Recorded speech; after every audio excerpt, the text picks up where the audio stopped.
coming around the final turn, coming off the Bowerman curve, whether you're making an Olympic team or finishing your first marathon or whatever it is, I think there's something similar there. And I think that's what we really want to do. Honor sort of what people have done here, like to try to really build up that experience of, literally kind of running the footsteps of legend.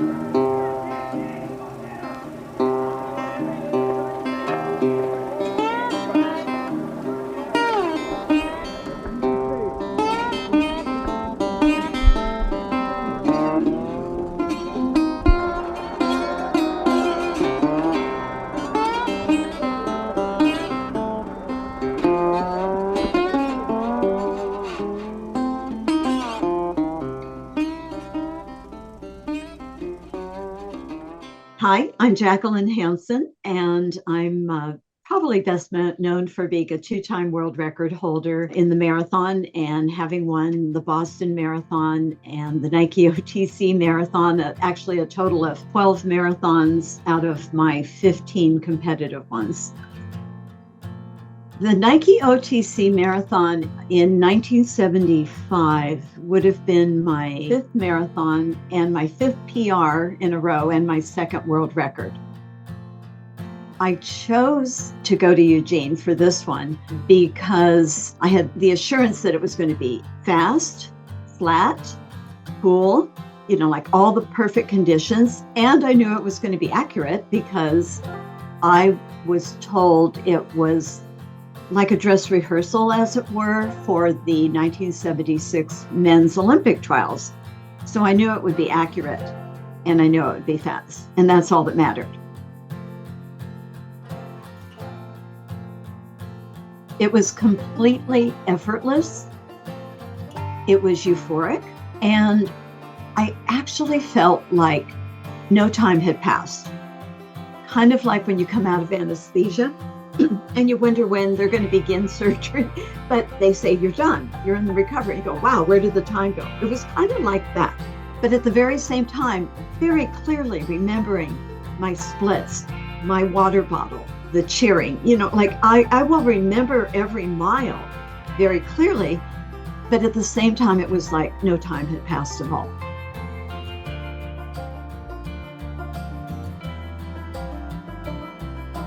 Even in 1975, Eugene was not called TrackTown, U.S.A. in the moment, but it still had that draw. We knew you could go to Eugene and you would have an appreciative audience, a knowledgeable audience, lots of cheering from knowledgeable fans. I'm glad I chose Eugene for my second and best world record that I ever set. I chose the right town.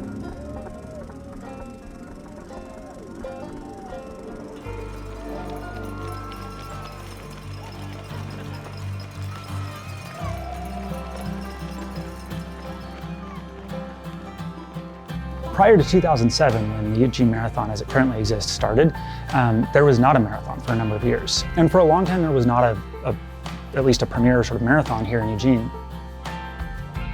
So the folks that started this kind of recognized that, were able to get the marathon going and obviously identified a need. Like it had 4,500 people in the first year in 2007, which would not happen if there weren't a need, right? 2023 was our highest total participation that we've had. It was a record year. We were really proud of that. And we were just under 10,000, about 9,500 participants. We have this unique position. We are this intersection of track and field, high performance track and field, and the broader road racing community. There's often kind of a gap between those two different populations, and I think we've done a good job of bridging that gap in some ways, and we're proud of that. And I think that is our kind of our superpower. Is we are TrackTown USA, right? And we are that intersection between performance on the track and participation on the roads.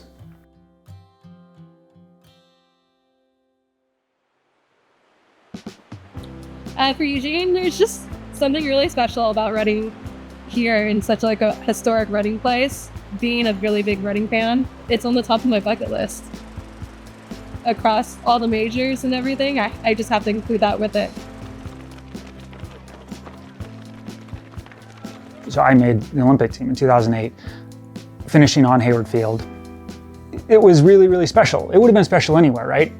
Marathons are special everywhere.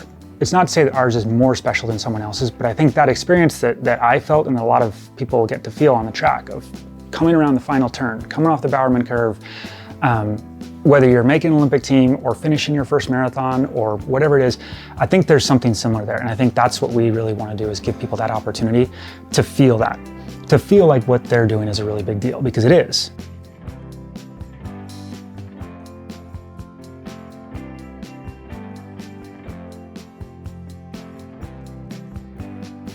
Something with the marathon, I feel like there's just that sense of fulfillment and accomplishing something that's bigger than yourself. I love the feeling of hard work paying off. A lot of people train for months and months and months, and just seeing it all come together on one day is kind of like a big celebration with just a bunch of people who have the same mindset. I'm just really excited to see all these people from different backgrounds, different places from around the world come together and just bring the city to its fullest life.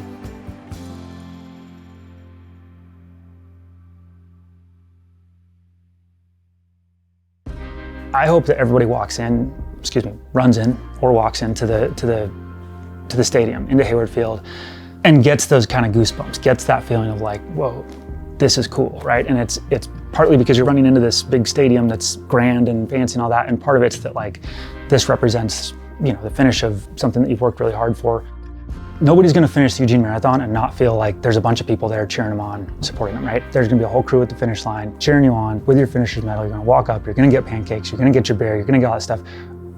Yeah, we want to like honor sort of what people have done here. Like and we're not the only ones that do that, right? I mean, I think again, it's not to say that our marathon is better or something at doing this.